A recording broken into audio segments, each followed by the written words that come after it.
just leave me alone. Look, you gotta use your phone. Forget it. You stiff me for $20. You leave me a drag. You got some maniac with a knife chasing you. These things do not tempt me to want to team up with you guys. What's wrong with my head? Are you okay? No. I think I'm getting sober. That was George Carlin, as a usually inebriated guy spewing off to Shelley Long and Bette Midler why he wants nothing to do with their harebrained scheme to track down a renegade CIA agent. It's one of the calmer scenes from the wacky new comedy called Outrageous Fortune.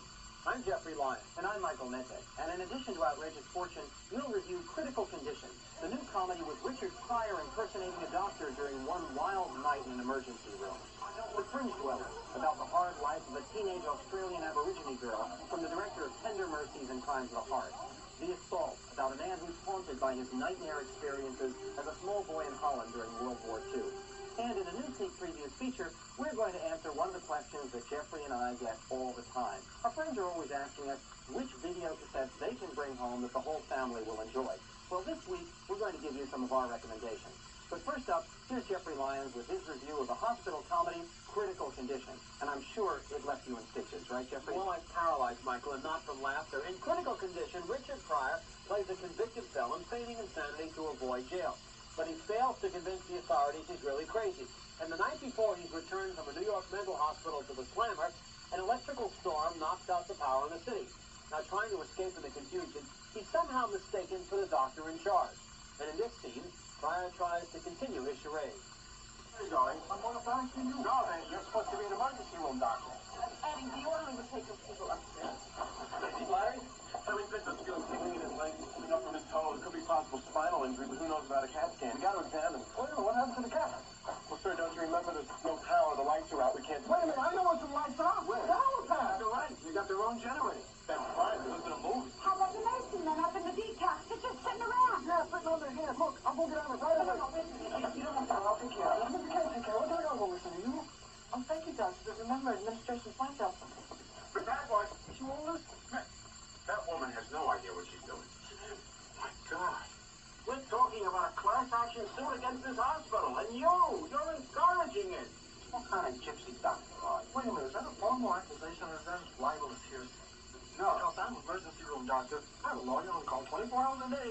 Take care of liquids like you. I'll be on your, like, white on rice. I wanted to suggest that you didn't. No, I wasn't. All right, I accept your apology. The time. I'm sorry. Now, once you get with Johnny, helping with Tommy Pinto, move it. Oh, Dr. Carey! I'm going to the bathroom. Do I need a second opinion for that, too? Do I? No.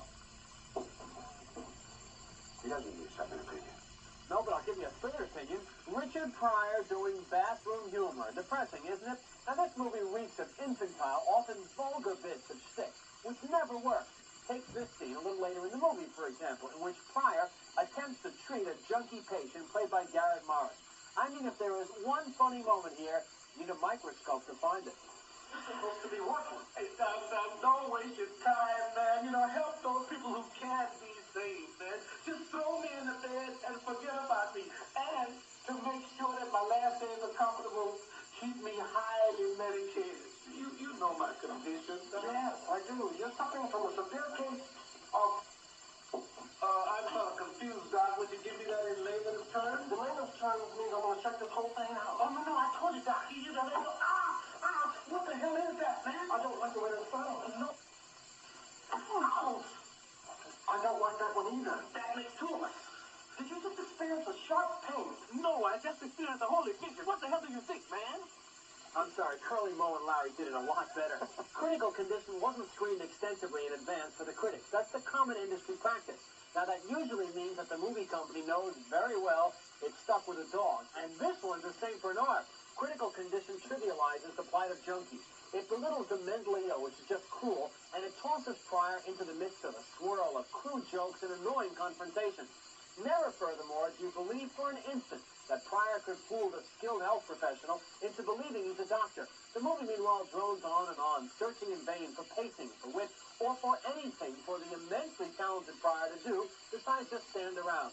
Critical condition isn't a movie which is critical, it's terminal. Jeffrey, I also certainly can't recommend this film, but I didn't hate it quite as ferociously as you did. I have to give some credit to director Michael Medved, who also did Coal Miner's Daughter and a lot of other fine films, because in spite of a lousy script, he keeps the action churning along, and he does get you to care somewhat about these characters who are involved in these gross situations. Not me. You wonder why a director of such a fine film decided to make a film that you say correctly is terrible. Pryor stands around. He doesn't interact very well with anybody else. It's not his fault. It's the fault of the screenplay. Well, it certainly is his fault. He's made a series of losers recently, and the problem here is that this could be, you could say, even somewhat better than JoJo's Answer or Superman 3 or something like that. But the problem is that he doesn't do anything clever or brilliant to show how he's fooling these people. You're dying for him to show what a slick operator he is. Right. He never does it. It's not even just a situation which is at fault. If you have a movie like Hospital, for instance, which was a brilliant screenplay, there showing the pressures those people work under and the insanity of a hospital in crisis, at least you walk away with something with a cutting edge to it.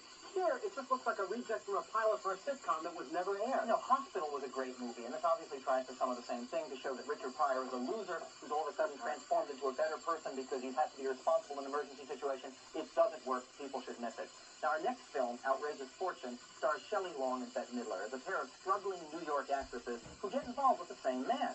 Now, when this guy, who's perfectly played by Peter Coyote, suddenly disappears on them, they decide they're going to work together to track him down, to try to force him to declare which one of them he really loves. Now, in this scene, they've traced him to the airport, and they have to find out which plane he's getting on. They don't give out half the bullets. You have to be police or FBI. You are such a bitch. This is all the FBI we need. His luggage was totally over the weight limit. Can you imagine the gall? Trying to bribe an airline official? He offered me $100 to let it go through. What a world, I tell you.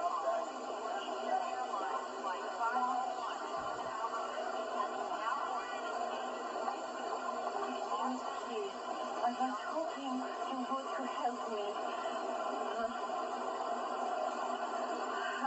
How do I to say? You say it quickly, I'm off in 3 minutes. My father is coming here. No, I tell you from the beginning. My name is Anna. This is my sister, Elena. My half-sister. She does not speak English. My father, you have not seen him since we lost baby. He sent us here in suitcase on plane. We escaped, you see? No, I'm afraid I don't. No, we get letters. He escaped. He is here. But we do not know where. We do not know which plane. Could be any plane, please. You tell us which plane. Absolutely not, I'm sorry.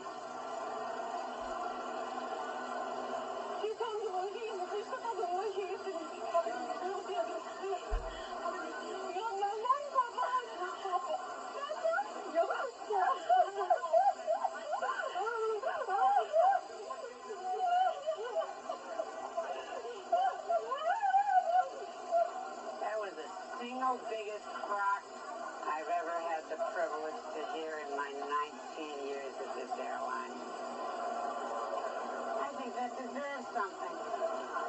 Now, later they follow their man all the way to New Mexico, where they find out that he's really a CIA agent who's about to go over to the KGB. So the two women continue the chase, not only to help their country, of course, but to get even with Peter Coyote for having been such a two-timing louse to both of them. His trail eventually leads them to a dusty Indian pueblo, where they meet up with a burnout case from the 60s, played by George Carlin. Welcome. Hey. You're looking for a guide, right? Native Indian to show you the hidden wonders of this great Chickasaw Nation? Well, ladies, you have found him. Special price, today only, $20. I want to be first to break this to you. You are not an Indian. That's the technicality. I've been a blood brother to the Chickasaw since 1968. I got a tan. What do you want for $20? Honey, I'm an actress. I love to dress up and pretend. And the hat is fabulous. But what we need right now is to find a man. Okay. Not gonna be that great. I'm a little bound. What? And it's still $20. Okay, I know that the scenes we just showed you look dumb and clunky, but that's because the film company, in its infinite wisdom, only released clips that failed to do justice in any way to this film as a whole. So you're just going to have to take my word for it. Outrageous Fortune is actually a lot of fun. The humor is topical, and it's very raunchy. The plot has plenty of surprises, and director Arthur Hiller gives us action scenes that are energetic, and at times, they're even exhilarating. But most importantly, Midler and Long are sensational working together. In what's been billed as the first action comedy buddy picture starring two females, they generate more sparks than all of their male counterparts combined.